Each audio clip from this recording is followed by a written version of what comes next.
Defence और actually कूटनीतिक लिहाज से क्या इसका इम्पैक्ट हो रहा है, शुरुआत कैसे हुई है, इस पर तो राय जानी, लेकिन कुछ पॉलिटिकल कमेंट्स लेने के लिए अब मैं इनफैक्ट प्रेम शुक्ला जी के पास सबसे पहले जाऊंगी।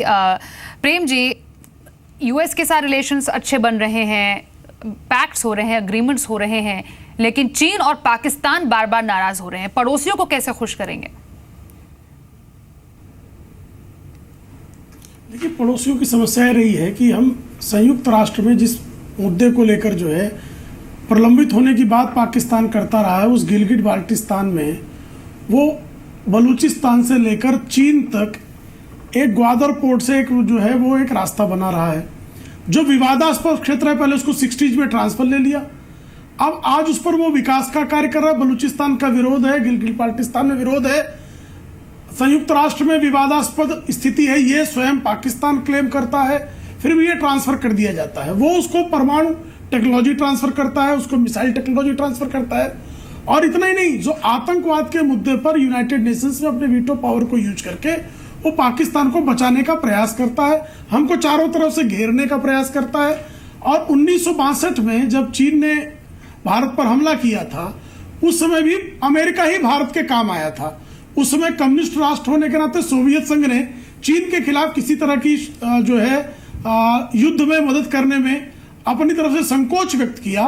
तो पंडित जवाहरलाल नेहरू जी ने पत्र केनेडी को लिखा और केनेडी ने उस समय हमको टेक्निकल इंटेलिजेंस अवेलेबल कराया, बाकी चीजों पर भी आश्वस्त किया, विश्व मंच पर भी हमारा सहयोग किया।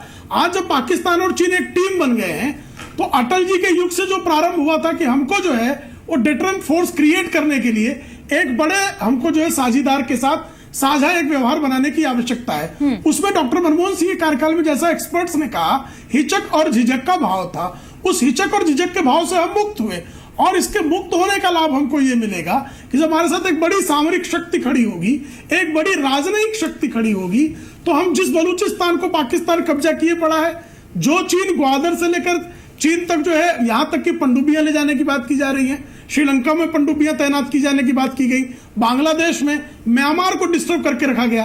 तो जो हमारी घेराबंदी कर रहा था, हमारे दुश्मन की पीठ ठोक रहा था, तो हम कम से कम विश्व की जो वर्तमान परिदृश्य है, उस वर्तमान परिदृश्य में एक सशक्त जो है हमारा साझीदार डेवलप हो रहा है। इसलिए इसको मील का पत्थर माना जाना चाहिए और हमको जो है अपनी आत्मरक्षा के लिए एक संप्रभु राष्ट्र होने के नाते इस तरह के समझौतों में किसी प्रकार का हिचक का भाव नहीं होना चाहिए। ठीक है, हिचक का भाव इनफैक्ट जो कॉन्टेक्स्ट है वो पिछली सरकार से है। अजय कुमार, इसी पर मैं आपके पास आऊंगी। पैनलिस्ट ने भी कहा कि पिछले ये 4 साल से ये लंबित था, लेकिन कुछ कॉस्मेटिक चेंजेस के साथ ये एग्रीमेंट अब फिर से हुआ है।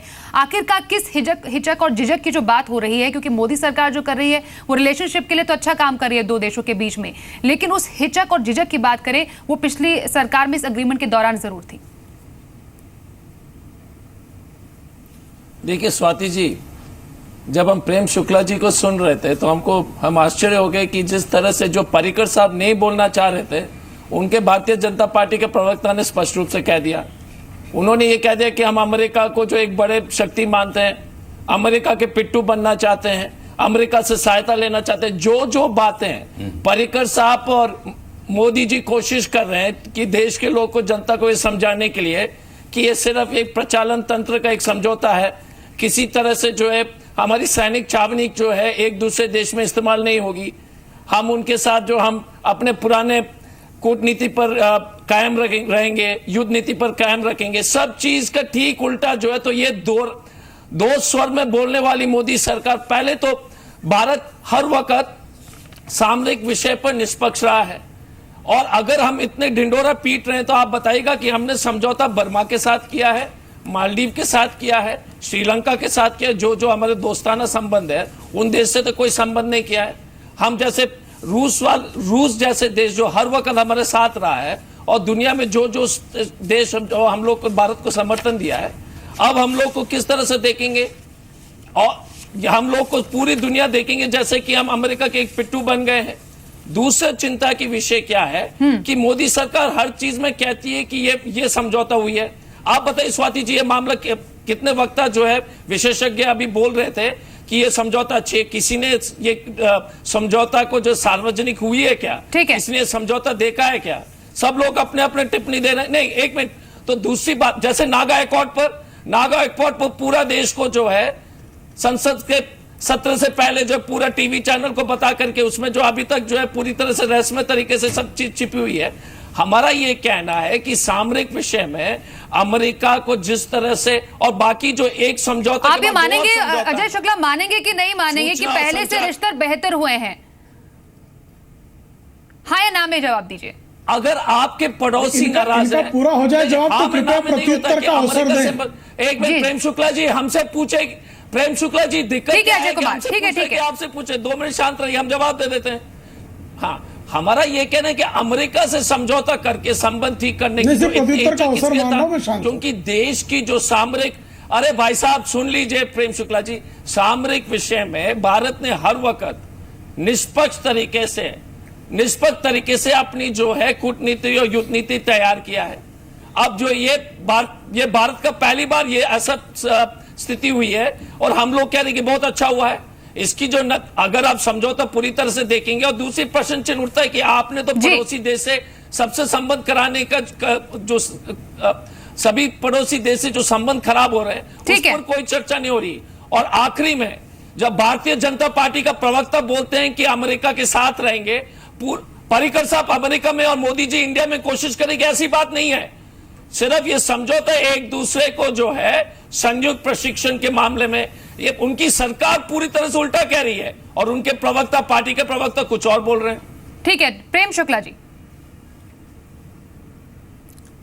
अंतरराष्ट्रीय स्तर पर समझौते को कोई पिट्ठू कहता होगा तो ये वो जो पीठ दिखाने की जिनकी आदत रही वो कह सकते हैं। आप ही बोल रहे हैं। और रहस्य अगर कुछ रह गया है तो 1962 के साथ हम चीन के युद्ध में क्यों पराजित हुए, देश क्यों शर्मसार हुआ, हमारे लोग क्यों कुर्बानियां देने को मजबूर हुए, और वो सबसे बड़ा रहस्य आज तक उस रहस्य को बांग्लादेश और पाकिस्तान के युद्ध में जो विजय हम हुआ, कहीं से नहीं कह रहे अमेरिका के साथ बराबर का हम हिस्सेदार बनने जा रहे हैं।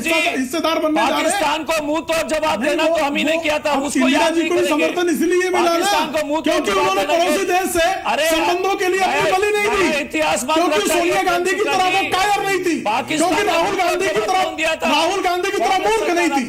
इंदिरा जी जो है उनको सारे राष्ट्र ने समर्थन दिया। वो अजय जैसे लोग नहीं बैठे थे जो भारत के अमेरिका के समझौते को पिट्ठू और चिट्ठू कहने का इस तरह की हरकत करें। आप टॉपिक को कृपया चेंज ना करें। हम बहुत अच्छी बहस को कांग्रेसी कृपया कूड़ेदान में डालने का इस तरह के कुकर्म से बचे।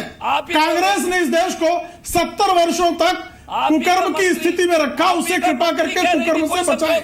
भारत को सशक्त बनने दे, भारत को संप्रभु रहने दे, भारत को किसी भी राष्ट्र से साझेदारी का समझौता करने पर। प्रेम शुक्ला जी, अजय कुमार जी, एक एक करके बोलिए, एक एक करके बोलिए। हम जो मंत्री जी जो कह रहे हैं वही बात कह रहे हैं जी।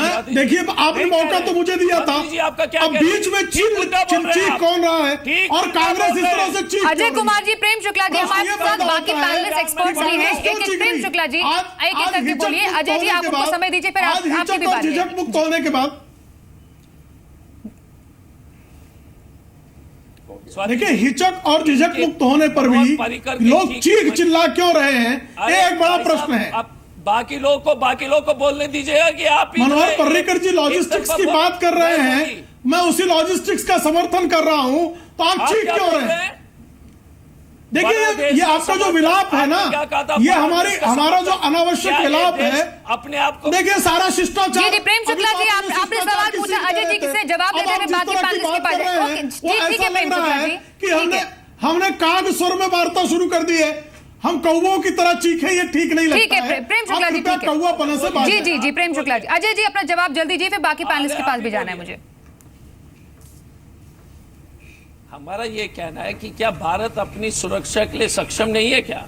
इस तरह से प्रेम शुक्ला जी बोल रहे थे, हम इसी के लिए इसलिए टोक रहे थे कि मनोहर पर्रिकर जी पूरी तरह से झिझक। तो हम इतने दिनों तक शस्त्रों का आयात क्यों कर रहे थे? प्रचालक तंत्र का समझौता। इतने दिनों तक शस्त्रों का अमेरिका से आयात क्यों कर रहे थे? सोनिया गांधी को कमीशन खिलाने के लिए। स्वाति जी हम लोग राहुल गांधी को कमीशन खिलाने के लिए, आप भी बोलिए। हम डिफेंस डील्स करने के लिए, कमीशन खिलाने के लिए। शुक्ला जी, अजय कुमार जी, हम इस पूरी डिस्कशन से भटकते नहीं है, हम आपसे फिर से बात करेंगे, लेकिन आपने उनको मेरे बीच में बोलने का अवसर क्यों दिया? जी हम आपके पास फिर से आएंगे प्रफुल्ल बख्शी जी, क्योंकि इसके इर्द गिर्द काफी सारी बातें हुई हैं। हम क्योंकि अब इस वापस इस अग्रीमेंट पे अगर आए, ऐसे प्रवक्ता कौन को से ऐसे क्या मतलब इंपॉर्टेंट ये जानने अब पर? माइलस्टोन्स, तो क्योंकि संयम माइलस्टोन की हम रखिए, बात सर। कर रहे हैं आगे आने वाले टाइम में, अगर हम बाकी अपने अब ये पड़ोसी, मुसोलिनी का राज नहीं है। प्रेम शुक्ला जी, अजय कुमार जी, संयम रखिए। आपके प्रेम राहुल के शुक्ला जी, का राज नहीं चल रहा है। जी जी, हम बाकी पैनलिस्ट के पास भी जाएंगे, आपसे भी दोबारा से राय लेंगे। राहुल के ननिहाल का जो है जी, प्रफुल्ल फांसीवाद नहीं बख्शी चल जी, रहा, लोकतंत्र बाकी है, क्योंकि बहस है। बात हो रही है कि जैसा अचल जी ने भी बोला कि भारत अमेरिका का अलायंस ना बने, इसको लेकर एक हिचक और झिझक थी पहले पिछली सरकार में भी, और इसको आगे बढ़ के अगर जाना है, ये कैसा संदेश कैसा जा रहा है? देखिए, झिझक थी पहले, वो उस टाइम के पॉलिटिकल सिचुएशन के कारण थी। क्या रिलेशन थे इंडिया पाकिस्तान के, पाकिस्तान और अमेरिका के, ये सारे को लेकर था। उस टाइम अमेरिका भी इतना खुला नहीं था और अमेरिका को थ्रेट भी नहीं थी चाइना की जितनी। जब चाइना की थ्रेट वो बढ़ती चली गई, अब उसका चाइना का आधिपत्य को कंट्रोल करने के लिए इस तरीके से अमेरिका को जब पता चला, उसने रियलाइज़ किया और इंडिया भी उभरता हुआ दिखाई दिया उसको। इंडिया आज से 15 साल पुराना इंडिया नहीं है।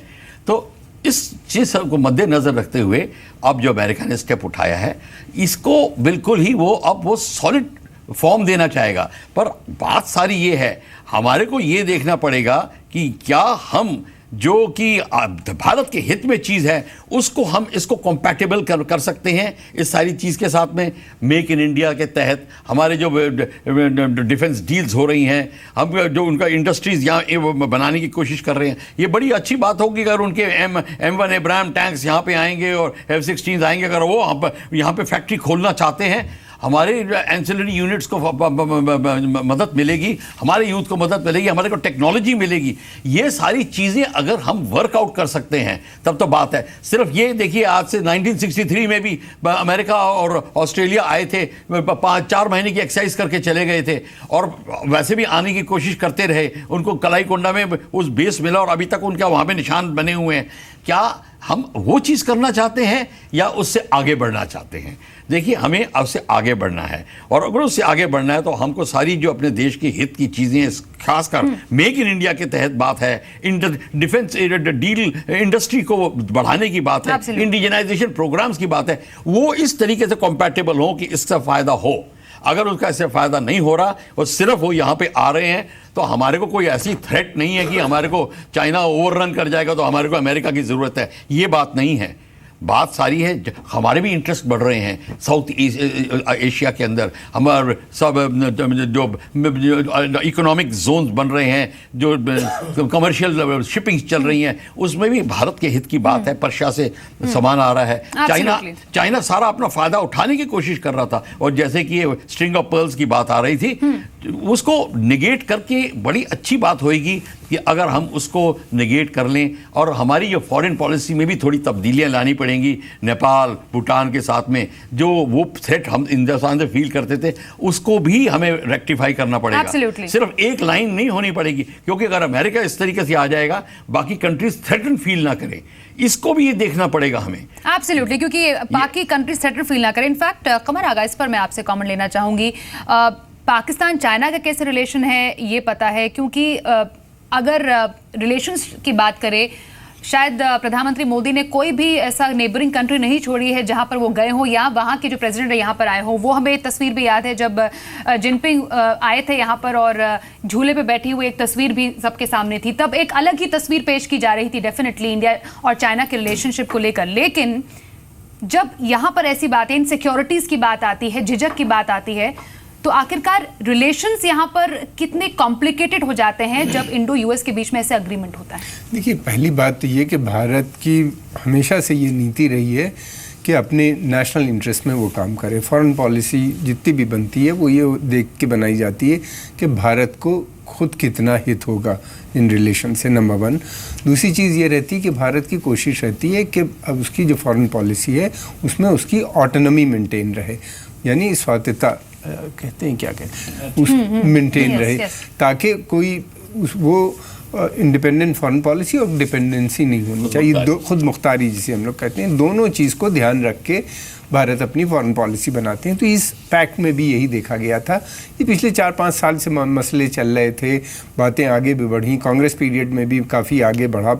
फिर उसके बाद ये अब इसमें इस वक्त की गवर्नमेंट का मानना ये है कि इस एग्रीमेंट करने से उसको काफ़ी फ़ायदा होगा। जैसे प्रोफेसर मुनी ने बताया कि हमारा जो जॉइंट डिफेंस प्रोडक्शन है उसको हम चाहते हैं बनाना, उसकी 2 वजहें बढ़ाने की। एक तो पहली बात तो ये कि पहले हम सारा सामान बाहर से ख़रीद लाते थे बनाया, अब यहीं पे बनेगा तो उससे हमारा लोकल इंडस्ट्री बढ़ेगी, सोफिस्टिकेटेड टेक्नोलॉजी हम ऑफ डुअल यूज़ जो है वो हमको मिल पाएगी, उस पर एक्सेस हो जाएगा। तीसरी चीज़ ये है कि ये जो प्रोडक्शन होगा यहाँ हम तीसरे मुल्क में बेच सकेंगे। जब हम बेचेंगे तो हमें जो कॉस्ट हमारी है डिफेंस प्रोडक्शन के ज़रिए, जो हमारी डिफेंस कॉस्ट है उसमें कमी आएगी। तो कई चीज़ें हैं, उसको देखते हुए ये धीरे धीरे हम लोग स्टेप बाय स्टेप आगे बढ़े हैं और आज ये एग्रीमेंट हमारा जो लॉजिस्टिक एग्रीमेंट साइन हुआ है उससे हमको उम्मीद है कि मेक इन इंडिया जो उनका प्रोग्राम है प्राइम मिनिस्टर मोदी का, उसकी में भी काम होगा, जॉब। और ये ऐसी टेक्नोलॉजी है जो कि डुअल यूज़ की भी होती है। इसके अलावा भी और टेक्नोलॉजीज़ हैं, न्यूक्लियर टेक्नोलॉजी का संबंध है, उससे भी बातें हमारी आगे बढ़ रही हैं। तो हमको सुपर कंप्यूटर्स वगैरह की बातचीत चल रही है, जॉइंट प्रोडक्शन की बातचीत चल रही है। तो हमको मिसाइल टेक्नोलॉजी में भी हम की भी हमारा आगे बढ़ने की बात चल रही है। तो इन सब चीज़ों में हमको मदद मिलेगी, नए आयाम क्रिएट किए जा रहे हैं। अजय कुमार जी, क्या आप इससे इत्तेफाक नहीं रखते हैं? स्वाति जी, देखिए स्वाति जी, ये तो समझौता सिर्फ सरकार के कहना है कि सिर्फ प्रचालन तंत्र के समझौता है। या मेक इन इंडिया की काम बात होती है। 100% FDI की अनुमति देने के बाद डिफेंस में सिर्फ 1 करोड़ आया हुआ है पूरे 2 साल के मोदी सरकार के समय में। तो हम तो आपसे यह कहना चाहेंगे कि अगर इतनी महत्वपूर्ण समझौता है तो इसको सार्वजनिक क्यों नहीं करती है सरकार? दिक्कत क्या है कि जब सरकार किसी बात को छिपा के रखती है तो देश में जो है अलग अलग के प्रश्न उठ जाते हैं कि क्या देश के साथ समझौता किया, देश के सुरक्षा के लिए समझौता किया, स्वायत्ता के साथ सुरक्षा किया, निष्पक्षता के साथ समझौता किया। आप उसको सार्वजनिक कीजिए, पूरा देश की जनता को देखने दीजिए, संसद के पटल पे डालिए। दिक्कत क्या है कि जब ये सब सवाल जब स्वाति जी पूछा जाता है, क्योंकि सभी लोगों को देश के जो है भविष्य, देश के बारे में सबको चिंता है। तो अगर आप कहते हैं कि ये तो नहीं कि सिर्फ पर्रिकर साहब और मोदी जी को मालूम है कि देश के लिए, कि देश के हित में क्या है, तो उसको सार्वजनिक कीजिए। इतने तो ट्विटर चलते रहते, सोशल मीडिया में लोग भाजपा वाले इतने हावी रहते हैं, लेकिन जब जरूरत होता है तो देश को जानकारी देने के लिए तो एकदम सुस्त, पूरे जो कुंभकर्ण के नींद में रहते हैं। तो हमारा ये कहना है, जैसा नागा अकॉर्ड में था, तो इसको सार्वजनिक कीजिए, हम लोग को पढ़ने का मौका दीजिए। और हम ये ना कहेंगे कि इतने साल तक ये देश अच्छा चला, सुरक्षित रहा, निष्पक्षता के साथ सामरिक विषय पे जो डील हुई है सबके सामने है, वो सबके सामने। अब जो उसके टर्म्स एंड कंडीशंस है, क्योंकि डिफेंस से जुड़ा हुआ मामला है, वो तो सार्वजनिक नहीं किया जा सकता ना, वो तो कुछ सीक्रेसी होती है। कैसे नहीं? दिस इज लॉजिस्टिक एग्रीमेंट है मैडम, एक चीज मैं आपको स्पष्ट रूप से कहता हूं, ये कोई ये लॉजिस्टिक एग्रीमेंट है, ये कोई टेक्नोलॉजी ट्रांसफर का सीक्रेट डॉक्यूमेंट नहीं है। अगर आप संसद में डालिए, संसद को समझा दीजिए, संसद के पटल पे डाल करके जो सांसद लोग से, जो देश के जो सबसे बड़ा पंचायत में, आप इस पर जो है इसका रिपोर्ट दीजिए। हमारा ये कहना है कि जब आपने नागा अकॉर्ड किया था, नागा अकॉर्ड में कितने जो है अफवाह के बाजार गर्म चल रही कि क्या सरकार ने क्या किया, अलग नागरिकता के जो है नागरिकता देने की नहीं। हमारा ये कहना है कि ये देश के इतने साल की, ठीक है आपने अपना पॉइंट रखा, जवाब मिले। एसडी मोदी, आप मेरे ख्याल से इन पॉइंट्स का बेहतर जवाब दे सकते हैं। अजय कुमार जी कह रहे हैं कि does it even make sense? नहीं, 1-2 बात मैं बताना चाहता हूं। देखिए, एक तो हमारे जो राजनीति के भाई हैं फालतू की बहस कर रहे हैं कि किस पार्टी की कैसी नीति रही। पिछले 15-20 वर्षों से भारत और अमेरिका के संबंध नज़दीक होते चले गए हैं। कोई भी पार्टी की सरकार हो, उसमें कोई फ़र्क नहीं हुआ है। डॉक्टर मनमोहन सिंह और यूपीए की सरकार में जो न्यूक्लियर डील आई थी, वो भी अपने आप में एक लैंडमार्क एग्रीमेंट था। और उसके ऊपर आपको याद होगा कि सीपीएम तो सरकार छोड़ के चली गई थी उसमें। तो ये देखिए, जो परिवर्तन हुआ है वो अमेरिका के नज़रिए में हुआ है। आप सुनिए, पहले जो परिवर्तन हुआ है अमेरिका के नजरिए में हुआ है। अजय जी, एसडी मुनी को बात पूरी करने दीजिए। हिंदुस्तान हमेशा से मुनी साहब को अमेरिका पूछे से, कि आप भाजपा सुन ने लीजिए अजय पहले, जी, फिर बोलिएगा। क्या था कि नहीं? अजय जी, प्लीज बीच में मत बीच में बोलिए। नहीं बोलिए। साहब नहीं मैं अजय जी, आपको मौका दिया जाएगा। आपने अपने पॉइंट रखे, एसडी मुनी जी उसका जवाब दे रहे हैं। ट्रूथ नो अजय जी, हाँ, संयम हम एसडी रखिए। मुनी साहब से बोल रहे हैं कि कब ईमानदारी से पूछेगा कि भाजपा ने न्यूक्लियर डील को विरोध किया था कि नहीं? इतना नहीं तो नहीं, बोल ये आपकी दीजिए। राजनीति है, आप दोनों गलत काम कर रहे हैं। यही हम कहना चाहते हैं आपसे अरे तो कि जो देश की नीति है उसमें अमेरिका से संबंधों को सुधारने की नीति आज से नहीं, जवाहरलाल नेहरू के वक्त से है। अगर मैं आपको याद दिलाऊं तो 1949 में जवाहरलाल नेहरू ने कृष्णा मेनन से सलाह करते हुए ये कहा कि क्यों नहीं हम अमेरिका के साथ अलायंस करें, जिससे हमारी साइंटिफिक, टेक्नोलॉजिकल, इकोनॉमिक और मिलिट्री स्ट्रेंथ बढ़ेगी। पुराने दस्तावेज जाके आप देखिए, इसलिए ये बहस नहीं कीजिए। मैं आपको दूसरी बात बता रहा हूं कि जो परिवर्तन आया है वो अमेरिका की तरफ से ज्यादा परिवर्तन आया है। अमेरिका ने भारत को अपना दोस्त माना है। हम डेमोक्रेसी 47 में भी थे, आज भी हैं। हम बहुत बड़े मुल्क 47 में भी थे, आज भी हैं। हम चीन के पड़ोस में 47 में भी थे, आज भी हैं। लेकिन आज अमेरिका को इस बात की जरूरत पड़ी है कि उसको भारत को साथ लेकर चलना है, और इसीलिए अमेरिका ने लिंचपिन कहा कि हमारी स्ट्रेटेजी में सबसे बड़ा महत्वपूर्ण जो देश है वो भारत है।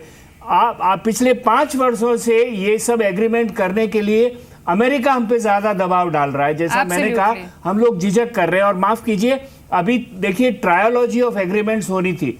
एक एग्रीमेंट लॉजिस्टिक्स का हुआ है, एक कम्युनिकेशन पे एग्रीमेंट वो चाहते हैं, एक बेसिक डेटा को एक्सचेंज करने का एग्रीमेंट हम पे चाहते हैं। उन दो पे अभी भी बहस चल रही है, उसके ऊपर अभी पूरा समझौता नहीं हुआ है। तो ये आप जहां विदेश नीति को समझने की कोशिश कर रहे हैं, वो ये समझने की कोशिश कीजिए कि अमेरिका को भारत की बहुत ज्यादा जरूरत है, और इसीलिए क्योंकि वो थोड़ा बौखलाया हुआ है कि चीन किस तरह से सारे एशिया में उनके दबदबे को कम करेगा, और इसलिए उसको रोकने के लिए एशिया के सभी देशों को लामबंद करने की कोशिश कर रहे हैं। भारत भी है, सिंगापुर भी है, वियतनाम भी है, उसमें जापान भी है, साउथ कोरिया भी है और ऑस्ट्रेलिया भी है। तो ये बात आप समझने की कोशिश कीजिए, पहली बात। दूसरी बात, जी। ये जो एग्रीमेंट है ये सिर्फ वॉर के लिए नहीं है। आपने टाइटल में तो लिखा है, लेकिन अगर कहीं रेस्क्यू होना है, अगर कहीं सुनामी आ गई, कुछ और ह्यूमैनिटेरियन असिस्टेंस आई, उसके लिए भी दोनों मिलकर काम करेंगे, जैसा कि 2004 में किया था। तो इसके दूसरे आयाम भी हैं, उनको समझने की हमको कोशिश भी करनी चाहिए। इनफैक्ट अचल मल्होत्रा, जब एसडी मुनी कह रहे हैं कि अब ऐसा वक्त आ गया है जब अमेरिका को भारत की जरूरत है, और ऐसे एग्रीमेंट और पैक्ट जो होते हैं वो अमेरिका अपने हित में भी कर रहा है, अपने हित में कर रहा है। स्वाति जी, बात यह है कि थोड़ा सा पीछे जाएंगे तो सन 2000 से यूं समझ लीजिए, अमेरिका जो है वो हमें रीच आउट करने की कोशिश कर रहा है। बिल क्लिंटन ने समझ लीजिए दरवाजे खोले, जॉर्ज बुश ने जो landmark agreement nuclear civil nuclear cooperation में किया, और फिर ओबामा ने जो है अपनी रीसेट एशिया रीसेट या रीबैलेंस पॉलिसी जब इनिशिएट करी, तो उन्होंने इंडिया को देखा कि इस पूरे कॉन्टेक्स्ट में जो है इंडिया फिट्स वेरी वेल, और उन्होंने इंडिया के साथ जो रिलेशनशिप है उसको defining relationship of 21st century बताया। अब सवाल ये है कि ये जो अमेरिका इस समय जो सीख कर रहा है वो भारत की पार्टनरशिप के पीछे पड़ा हुआ है। उसे एक स्ट्रॉन्ग अलाई कह लीजिए या एक पार्टनर चाहिए इस रीजन में, जो उसके साथ चीन की बढ़ती हुई जो वो है एक्सपेंशनिस्ट एग्रेशन, इस सब को रोक लगाने के लिए उसे एक रिलायबल पार्टनर की जरूरत है। अब आप सवाल बीच बीच में कई बार उठाया कि इससे चीन को पेट में दर्द क्यों हो रही है, चीन क्यों नाराज हो रहा है। मुझे ऐसा लग रहा है कि जब मोदी सरकार आई, जब मोदी प्रधानमंत्री बने, तो उन्होंने अपनी तरफ से पूरी कोशिश करी कि अपने संबंध जो है हर पड़ोसी के साथ सुधारने की दिशा में उन्होंने हर संभव कदम लिया। लेकिन 2 साल में मुझे लगता है वो इस नतीजे पे पहुंच गए हैं कि जहां तक पाकिस्तान और चाइना का सवाल है, ये वो स्पॉइल्ड ब्रैट्स हैं, इनके साथ जो है ये हमारी सेंसिटिविटीज को लेके बिल्कुल भी सेंसिटिव नहीं है। तो there is no need for us to be sensitive to their sensitivities. वो चाहे बलूचिस्तान है पाकिस्तान के लिए, चाहे वो ब्रह्मोस की डिप्लॉयमेंट है, चाहे वो अमेरिका से संबंध सुधारने की बात है। तो ये एक किस्म से मेरी अपनी असेसमेंट है कि तो चीन ये तो ब्रह्मोस की डिप्लॉयमेंट में भी बहुत हाँ, ज्यादा तो अड़चने बिल्कुल। डाल रहा है, उसको उससे भी एतराज है बिल्कुल। अरुणाचल प्रदेश तो में वो- जो डिसाइड किया हाँ, गया। तो मुझे लगता प्रधानमंत्री मोदी के अरुणाचल प्रदेश जाने से भी जाने से एतराज भी एतराज है। तो जी। मेरा ये मतलब है कि उनका कुल मिला के चाइना को, जो चाइना की सबसे बड़ी प्रॉब्लम ये है कि वो ये नहीं चाहता कि आज की तारीख पे चाइना के अगेंस्ट कोई भी अलायंस एशिया पैसिफिक रीजन में बने और जो उसकी जो आगे की एक्सपेंशनिस्ट और एग्रेसिव पॉलिसीज है उसको Absolutely. चेक करने में मदद करे। कमल तो हर राजा जी। छोटी बड़ी बात पे वो रिएक्ट करता है और हम जो अभी उसको नहीं इस बात को परवाह कर रहे हैं कि पाकिस्तान क्या सोचेगा, चाइना क्या सोचेगा। तो मुझे लगता है मोदी जी इस निष्कर्ष पे पहुंच चुके हैं जी। कि हाई टाइम अगर वो हमारी बात को लेकर वाकई तो चाइना को काउंटर करने के लिए जी। इंडो यूएस जो खासतौर पर अमेरिका इंडिया के साथ आ रहा है, वो एक एक्चुअली दांव खेला जा रहा है और एक बहुत सोची समझी एक राह पे चला जा रहा है। देखिए कई चीज़ें हैं। पहली बात तो ये सही है जैसा कि अभी बताया अनिल ने। दूसरी चीज़ ये भी है कि पाकिस्तान और अमेरिका के संबंध बहुत बिगड़ते हुए चले जा रहे हैं लगातार, उसमें काफ़ी खटास आ गई है। दूसरी तरफ ये भी है कि अमेरिका चाइनीज़ से भी खुश नहीं है और वहाँ पे चाइना को ऐसा लग रहा है कि उसके जो इन्वेस्टमेंट आ रहे थे, एक बड़ा इन्वेस्टमेंट यूरोप और अमेरिका से आता था चाइना के अंदर, और चाइना की जो इकोनॉमिक ग्रोथ का सबसे बड़ा फैक्टर ये था, इसी इन्वेस्टमेंट से हुआ था। उसको ऐसा लग रहा है कि अब ये इन्वेस्टमेंट जो है वो भारत में आ रहे हैं और भारत की इकनॉमी लगातार बढ़ती चली जा रही है और इकोनॉमिक ग्रोथ जो आई है पिछले कुछ दिनों से उससे भी काफ़ी चिंतित नज़र आ रहा है। तो वो ये नहीं चाहता बहुत ज़्यादा कि हिंदुस्तान अमेरिका के करीब आए या वेस्टर्न पश्चिमी देशों से उसके अच्छे संबंध हों या उसके यहाँ इन्वेस्टमेंट आए, टेक्नोलॉजी आए और डेवलप करे। वो ये नहीं चाहता कि एक दूसरा बड़ा देश उसके पड़ोस में या कोई एक शक्तिशाली देश इमर्ज करे इस पूरे क्षेत्र के अंदर, ताकि चाइना की सुप्रीमेसी को वो चैलेंज कर सके।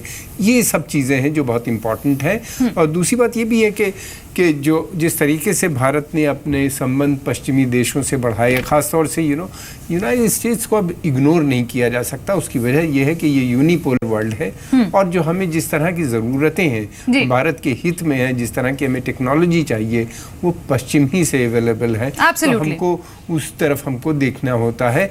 और फिर रीबैलेंसिंग भी, एशिया रीबैलेंसिंग भी है, एशिया पिवट की भी बात हो रही है जो अमेरिका चाहता है कि भारत उसके साथ रहे और एक अच्छा संबंध इमर्ज करें पूरे रीजन में। तो ये दोनों के हित में है भारत और अमेरिका के, इसलिए। ऑलराइट अब आपके पास जरूर आऊंगी प्रफुल्ल जी, लेकिन क्योंकि प्रेम शुक्ला जी हमारे साथ बीच में नहीं जुड़े थे, अब बता दूं अजय जी ये आरोप लगा रहे थे कि जो डील आप कर रहे हैं, जो एग्रीमेंट्स हो रही है, वो सबके सामने नहीं रखा जा रहा है, वो संसद के पटल पे आप क्यों नहीं रखते हैं?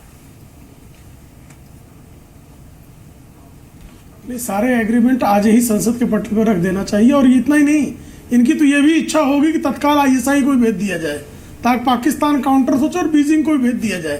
तो इस तरह की ये मांगे कर सकते हैं। इस समय कांग्रेस कुछ भी मांग करती है, इसलिए उसकी चिंता छोड़ दीजिए। असली बात यह है कि भारत को अपनी चिंताओं के प्रति जो है सशक्त रहना चाहिए और उसका इलाज ढूंढना चाहिए। चीन की चिंताओं को चिन्हित करना चाहिए, अमेरिका की चिंताओं का लाभ उठाना चाहिए और पाकिस्तान को चिंतित करने का उपाय करना चाहिए। और पाकिस्तान जब चिंतित होगा तभी हम जाकर चिंता मुक्त होंगे। ये स्थिति जब राजनीति की हुई है तो हम चीन जो हमारे ऊपर बारंबार जो है चढ़ा जा रहा है उससे चिंता मुक्त होने के लिए यदि हम अमेरिकी चिंताओं का लाभ उठा रहे हैं तो कांग्रेस का चिंतित होना ये जो है राष्ट्रीय चिंता का विषय है, राष्ट्रीय चिंता का विषय है। यहाँ पर अजय जी। स्वाति जी चिंता इसलिए है कि ये बेतुकी बौखलाहट से ये जो प्रवक्ता इनके कहते हैं कि आप ISI को निमंत्रण इन्होंने दिया था कि नहीं, पठानकोट ये हमारा जो हमला हुआ था पठानकोट के एयरबेस में, ISI की निमंत्रण ये देते हैं। राष्ट्रीय चिंता के बारे में ढोंगी राष्ट्रवादी ISI के लोग जो है जनपद तक बैठे रहे, ये रिपोर्ट रही है। अरे ISI के लोग, अरे प्रेम शुक्ला जी, मैं तो अरे प्रेम शुक्ला जी आपके साथ बहस करना कोई मतलब नहीं रहता। आपके मंत्रियों के प्लान में जो है दाऊद इब्राहिम के लोग चल रहे थे। आप बोलिए सर, आप बोलिए दाऊद इब्राहिम के लोग आपके मंत्रियों के, वो भी प्रतिरक्षा मंत्री के विमान में चलते थे। प्रतिरक्षा मंत्री के विमान में दाऊद के लोग चलते थे। आप बोलिए सर, आप ही बोलिए। और मेरा आरोप नहीं, होम सेक्रेटरी ने लिखा है। बोलिए सर। जो प्रेम शुक्ला जी, अजय जी को अपनी बात कहने दीजिए, उसके बाद समय कम है। समय कम है। प्रेम शुक्ला जी, आपने अपनी बात रखी। अजय जी, कोई भी नहीं, कोई नहीं, आपको प्रतिवाद करने का अवसर है। आपके प्रतिरक्षा मंत्री के विमान में दाऊद इब्राहिम गिरोह के लोग चल रहे थे आप कि भी नहीं? बोलिए सर। प्रेम शुक्ला जी, समय कम है। अजय जी को अपनी बात रखने दीजिए, आप अपनी बात रखी। स्वाति जी अजय जी बोलिए।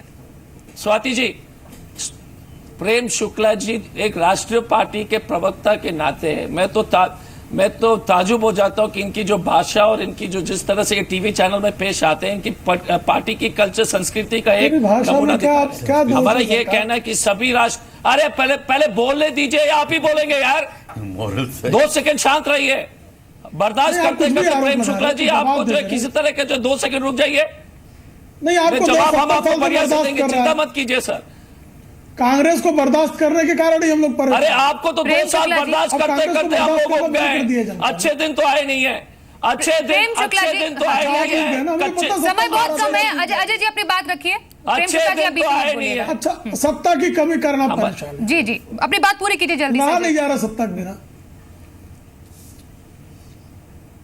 पहली बात यह है कि देखिए 2 साल से तो हम लोग परेशान हैं। इनकी जो है डोंगी राष्ट्रवादी के जो प्रचारक हैं, आप बताइएगा कि सभी दल जितने भी प्रवक्ता पहले के, कोई भी राजनीतिक दल अब सवाल का जवाब नहीं देंगे, राष्ट्रवादी होता है। इन्होंने मेरे ख्याल से पॉलिटिकल ये इसमें घूमता जा रहा है। प्रफुल्ल बख्शी जी, जवाब दीजिए ना, बहुत कम है, इसलिए बहुत कम है। मैं एक चीज बता दूं अपने जवाब देंगे ना, पॉलिटिशियंस पहले को तो भी, बोलने दीजिएगा प्लीज तब ना। अंडरस्टैंड, बात करने दीजिए। नहीं, एक देखिए, मिनट। अमेरिका का जो इंटरेस्ट और भी एक और है जिसको हमने ध्यान नहीं दिया है, वो है उसकी डिफेंस इंडस्ट्री। स्वाति जी, उसको रेडीमेड मार्केट चाहिए, और नेटो कंट्रीज में आपस में कंफ्लिक्ट हो रही है, और वो फ्रांस, अमेरिका, इटली, ये सब भी अपने आर्मामेंट बेचने की कोशिश कर रहे हैं इंडिया में।